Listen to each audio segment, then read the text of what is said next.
वह 56 इंच की छाती बस 2 मिनटा में फट जाएगी, और यह सारी पाबंदी बस 1 मिनट में हट जाएगी। एक 36 इंच के सीने आड़ा या गंडे की ट्रॉली 4 घंटे में भरे है। सिर्फ एक पुली धर के बस इतना बता दो मोदी जी, या छोटी सी बग्गी कितने एक बार में भर जाएगी।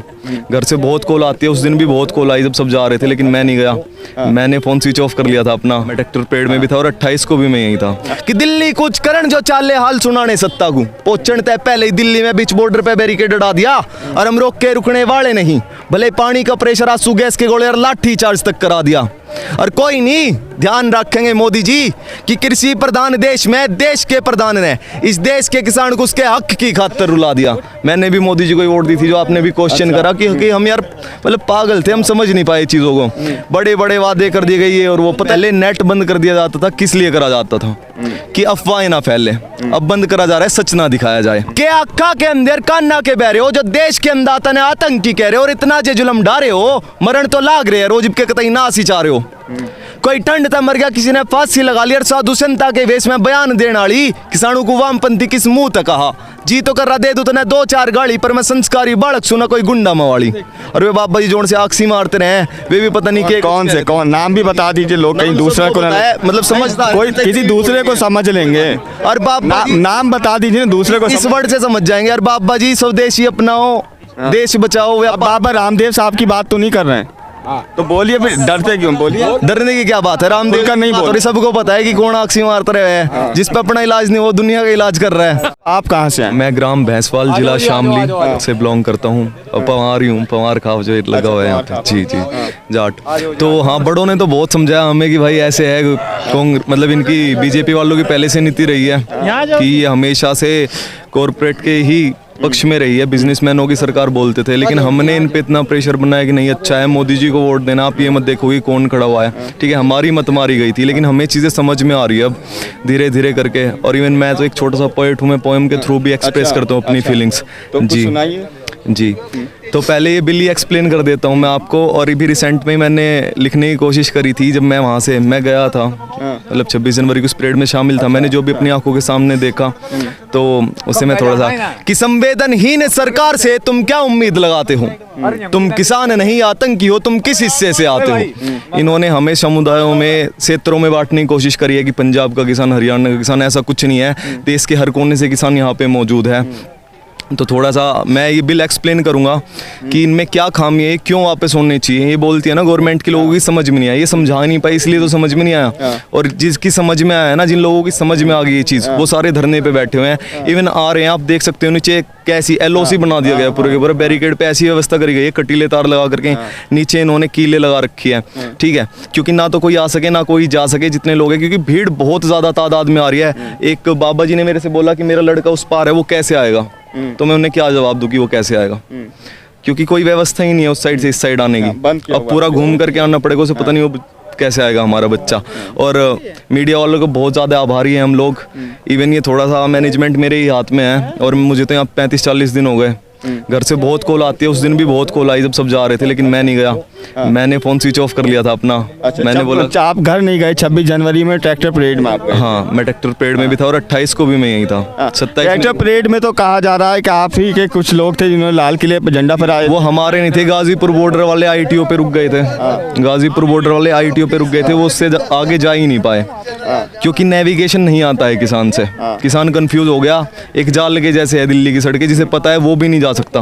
तो दिल्ली में जाकर के भटक गया, और वहाँ पे जाते ही मतलब वैसे तो हमें कुछ नहीं हुआ, बहुत इजीली हमें प्रशासन ने पूरा सहयोग कराया। इवन हमें रास्ता बताया गया है लाल किले तक जाने का, और वहाँ पे जो कुछ हुआ उसे भी गलत तरीके से दिखाया गया है। वो बीजेपी के ही लोग थे, उन्हें तो पकड़ नहीं रहे हैं, हमारे ऊपर आरोप लगाया जा रहा है उस चीज़ का। और इवन एक झंडा फहराने वाले बीजेपी के लोग, जी बीजेपी के लोग थे वो। आपने देखा होगा दीप सिंधु करके वो बंदा था जिसने वो सारा कुछ, उसकी प्लानिंग थी वो। और किसान तो मतलब थोड़े से मतलब वो ये है कि यार जैसे पहले बहकावे में आ गए थे ना, तो थोड़े से बहकावे में आकर के चले जाते हैं, वो भी चीज़ होती है। किसान थे वहाँ पे, लेकिन 20-25 लोगों ने मिलकर वो पूरा काम करा है, उनके खिलाफ कोई कार्रवाई नहीं है, और किसानों को आतंकी बताया जा रहा है। तो पहले बिल एक्सप्लेन करता हूँ, फिर और कुछ सुनाऊंगा कि जी जी, कि किसान को यह अपराधी है जो कृषि कानून बना दिया, और लिचड़ो तुमने एक बार भी शर्म को नहीं, जे हक मांगण माटी के लाल को सड़का पे बिठा दिया। दिन रात खेता में जे खून पसीना एक करे, माटी में मिलकर माटी हो जार, सारे देश का पेट भरे, उसकी मेहनत का तुमने बहुत ही बढ़िया सिला दिया। और कि एक बार भी शर्म को नहीं, जे अंदाता ने सड़का पे बिठा दिया। बिल एक्सप्लेन करता हूँ भाई। पहला जो है सीमित भंडारण नियम सिर्फ 2 अवस्था में हट सकता है, या तो देश में कोई युद्ध की स्थिति बनने या आपदा की। लेकिन कोई भी किसान या कोई भी नहीं चाहेगा कि हमारे देश में ऐसा कुछ हो। तो हम हाथ जोड़ के विनती करते हैं कि आप इसे वापस ले लीजिए, कि मैं ना युद्ध चाहूँ ना आपदा, फिर क्यों सीमित भंडारण नियम ला दिया। बड़े बड़े व्यापारियों के हक में जे तुमने फैसला सुना दिया, और ये हमारी मर्जी नहीं मजबूरी से जे हमने सड़का पे ला दिया। दूसरा है भाई सुरक्षा समझौता कर मूल्य आश्वासन वाला, कि सुरक्षा समझौता कर मूल्य आश्वासन दे रहे हो अनुबंध कृषि पे, क्यों किसान की फिरकी ले रहे हो। और यह तो बहुत ही बढ़िया बात से जे फसला था पहले उसकी कीमत दे रहे हो, पर जे बाद में बढ़ गए रेट उसकी क्या गारंटी ले रहे हो। यूं न मरने पे मजबूर करो, कम से कम किसी तय तो डरो। क्योंकि भाई कॉन्ट्रैक्ट फार्मिंग में और एमएसपी में कॉन्फ्लिक्ट है, वो पहले ही रेट दे देंगे, और वो फिर अगर उन्हें वो चीज़ पसंद ना आई तो फिर हम कहाँ केस लड़ते फिरेंगे। ठीक है, ये चीज़ है। इसमें 2-3 चीज़ें हैं जो हमारे खिलाफ है। पहला आपने देखा कि वो भंडारण कर लेंगे, तो उसमें भी आम आदमी भंडारण नहीं कर सकता। बहुत छोटे छोटे किसान हैं, सबसे ज़्यादा घाटा उन्हीं को है, बड़े किसान भी नहीं स्टॉक कर सकते। उसके बाद तीसरा जो है कि कहीं उगाओ कहीं भी बेचो, ऐसे नियम ला रहे हैं। बिचौलियों का खेल खत्म और एमएसपी भी नहीं हटा रहे हैं। पर ये आप ही के मंत्री है मोदी जी, जो न्यूनतम सामर्थ्य मूल्य ने इस देश की अर्थव्यवस्था पर अतिरिक्त भार बता रहे हैं। नितिन गडकरी का बयान था, आप देखना कि उन्होंने बताया था कि एमएसपी इस देश की अर्थव्यवस्था पे बोझ है, अतिरिक्त भार है, उससे इसके सरकारी खजाने पे बोझ पड़ता है। जिसने देश बचाया हर विपदा में गिरती अर्थव्यवस्था थामी है। सिर्फ कृषि ऐसा क्षेत्र है, राकड़े थारे सामी है। कभी भी उठा के देख लेना, हमेशा देश को कृषि ने बचाया। जीडीपी अगर कहीं स्टैंड करती है वो कृषि की वजह से है, फार्मिंग की वजह से है। फिर किस मुंह है उसके हक ने इस देश पे बोझ बता दिया। और निकम्मो तुमने एक बार भी शर्म को नहीं, जे अंदाता ने सड़का पे बिठा दिया। उसके बाद जो होता है आप देख ही सकते हैं कि दिल्ली कुछ करण जो चाले हाल सुनाने सत्ता को पहुंचने तय पहले ही दिल्ली में बीच बॉर्डर पे बैरिकेड हटा दिया। और हम रोक के रुकने वाले नहीं, भले पानी का प्रेशर आंसू गैस के गोले और लाठी चार्ज तक करा दिया। और कोई नहीं, ध्यान रखेंगे मोदी जी कि कृषि प्रधान देश में देश के प्रधान ने इस देश के किसान को उसके हक की खातिर रुला दिया। मैंने भी मोदी जी को वोट दी थी, जो आपने भी क्वेश्चन करा कि हम यार मतलब पागल थे, हम समझ नहीं पाए चीज़ों को। बड़े बड़े वादे कर दिए गए, और वो पता है हम लोग जीते हैं सपनों में। ठीक है, बड़े बड़े वादे और ये भाषणबाजी कर करके जितने भी उनके डिसीजन है वो सारे के सारे मुझे तो लगा नहीं कि उनका कोई मतलब रिजल्ट, कोई ऐसा रिजल्ट ऐसा शो कर रहा है कि हाँ हमने बहुत ज़्यादा ग्रो करा है किसी फील्ड में, या कुछ चीज़ें आप सब कुछ देख सकते हैं। एक और सुनाऊंगा आपको कि फंडिंग के बहुत सारे क्वेश्चन उठते हैं। जितने भी क्वेश्चन है मैं पोएम के थ्रू आपको उन सारी चीज़ों के जवाब दूंगा। जो फंडिंग बोलते हैं ना कि फंडिंग कहाँ से आ रही है, ये अंदाता है, इसे किसी की फंडिंग की जरूरत नहीं है। ये जो पूरे देश का पेट भरता है उसे किसकी फंडिंग की जरूरत होगी। इवन छोटे छोटे बच्चे गुल्लक दे के जा रहे हैं, हमने उनकी गुल्लक रिटर्न करी है कि आप ले जाओ वापस। जब हमें ज़रूरत होगी इस चीज़ की हम तब खुद आपसे मांग लेंगे। अभी हमें इस चीज़ की ज़रूरत नहीं है, अभी हम इतने सक्षम हैं कि हम कर सकें, इस चीज़ को चला सकें। ठीक है, तो वहाँ से आ रही है फंडिंग। छोटे छोटे बच्चे सपोर्ट कर रहे हैं, गाँव से बहुत सारे लोग। ये भाई अपना इन्होंने खुद का लंगर खुद ही लगा के अपना खाना पीना उन्होंने खुद कराया, कहीं खाने नहीं गए। ठीक है, यहीं पर लगा हुआ था पूरा सेटअप। ठीक है, तो ये देख लो कि लंगर में भी नहीं खा रहे लोग बाग अपनी सुविधा के साथ जी। कि बहुत महंगा पड़ेगा ये तकरार, सुन लो सत्ता में बैठी सरकार। देश की जनता सब देख रही कैसे हो रहा किसानों पे अत्याचार। किसानों से जो करोगे किनारा, व्यापारियों को जो दे रहे हो सहारा, किसान जी अपनी पे आ गया ना तो खाने को तरस जाओगे। और अन्यतः ही यू तन चाल है, जिब चल ही ना पाओगे तो व्यापार के घंटा चलाओगे। यह बात है भाई, सरकार को इन चीज़ों की जरूरत हमें नहीं है। पर इंटरनेट भी बंद कर दिया गया है। पुलिस ने आपने देखा कितना लंबा कील आगे लगाया हुआ है। बैरिकेडिंग जो है वो कंक्रीट की बना दी गई है, और अनगिनत पुलिस वाले चारों तरफ आपको घेरे हुए खड़े हैं। स्थिति ऐसी हो गई है कि आप ना पीछे जा सकते ना आगे जा सकते हैं। शायद इतनी व्यवस्था अरुणाचल में होती तो चीन कभी गांव नहीं बनाता। तो आपका आंदोलन खत्म होगा, खत्म नहीं होगा, चलेगा तो कितना लंबा चलेगा इन व्यवस्थाओं के बीच में? जी मैं तो क्या कहूँगा, ये जो आप बोल रहे हो 1.5 साल वाला, एक तो भाई अपना किस चीज़ की ज़रूरत है, ईंट सीमेंट और सरिया लेके आओ, चिनाई लगाओ। ठीक है, इन्होंने तो कर दिया अपना इंतज़ाम।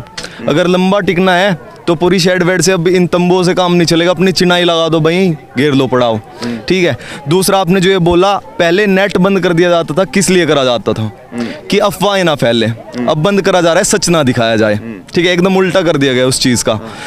ऐसे तो पूरा देश बागी हो जाएगा। आप रिपोर्टरों पे मुकदमे कर रहे हो, किसान यहाँ बैठा ही हुआ है, एडवोकेट्स खिलाफ हैं, इवन जवान भी खिलाफ हैं। ये हमारे और जवानों के बीच में इन्होंने जो एक रेखा खींच दी है कि हम लोग मिल ना सके, आपस में बात ना कर सके। हमारे बच्चे ही हैं उस साइड भी, ठीक है। ये मजबूरी थी इनकी उस दिन जो ये पीछे हटे। और जो आपने आतंकी की बात करी थी, मैं उस पर भी एक पोयम सुनाऊंगा कि अक्का के अंदर कान्ना के बहरे हो, जो देश के अंदाता ने आतंकी कह रहे हो, और इतना जे जुलम डारे हो, मरण तो लाग रहे हैं रोज के कतई नास ही चाह रहे हो। कोई ठंड था मर गया, किसी ने फांसी लगा ली, और साधु संता के वेश में बयान देने वाली किसानों को वामपंथी किस मुंह तक कहा। जी तो कर रहा दे दो तो 2-4 गाड़ी, पर मैं संस्कारी बालक सुना कोई गुंडा मवाली। ठीक है, ये तो हो गई भाई किसानों वाली बात कि आतंकी किस मुंह है। मतलब यार कुछ भी चल रहा है इस देश में। और जितने भी आपकी क्वेश्चनिंग थी ना, मैं एक एक करके कि भोली है जनता, सही में भोली है, हम बहुत भोले हैं, इसीलिए तो मोदी जी को वोट दे दी। अच्छा, तो उसी पे एक मोदी जी को सीधी सुनाना चाहूंगा। वह 56 इंच की छाती बस 2 मिनटा में फट जाएगी, और यह सारी पाबंदी बस 1 मिनट में हट जाएगी। एक 36 इंच के सीने आड़ा या गंडे की ट्रॉली 4 घंटे में भरे है। सिर पे एक पुली धर के बस इतना बता दो मोदी जी, या छोटी सी बग्गी कितने एक बार में भर जाएगी। तपती दोपहर में अपना बदन जड़ावे है, जिब जाके 10 खूड़ खोद पावे है।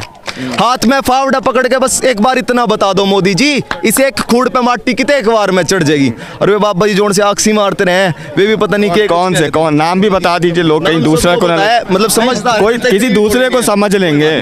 और बाबा नाम बता दीजिए, दूसरे को इस वर्ड से समझ जाएंगे। और बाबा जी स्वदेशी अपनाओ, देश बचाओ। बाबा रामदेव साहब की बात तो नहीं कर रहे हैं, तो बोलिए फिर, डरते क्यों? बोलिए, डरने की क्या बात है? रामदेव का नहीं बोल, और सबको पता है कि कौन आक्सी मारते रहे हैं, जिस पे अपना इलाज नहीं वो दुनिया का इलाज कर रहा है। और बाबा जी स्वदेशी अपनाओ, देश बचाओ, व्यापार बढ़ाओ, किन फालतू के चक्करों में पड़ रहे हो, या फालतू की बयानबाजी बहुत महंगी पड़ जाएगी।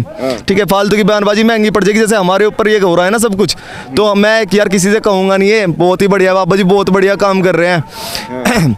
और जनता बोली से बकावे में आ जाए, पर यह थारी गलत फहमी से अपना हक मांगने से पीछे हट जाएगी। अपना हक मांगे बिना बिल्कुल नहीं जाने के हमारे हक के लिए और वो आ दिया भाई, यह बहुत बड़ी शर्म की बात है हमारे लिए कि पहले तो अगर जुट जाते तो ऐसी कुछ स्थिति पैदा ना होती। पर इब भी आगे वही है भाई, सुबह का भूला शाम को घर वापस आ जाता, उसे भूला नहीं कहते। और मैं तो भाई बहुत ही बढ़िया माहौल बन गया अब तो। पोएम बहुत सारी है लेकिन बहुत लंबी हो गई, तो फिर सुना देंगे। बहुत शुक्रिया पवार साहब। तो मैं गाजीपुर बॉर्डर पर हूँ, किसान आंदोलन के बीच में।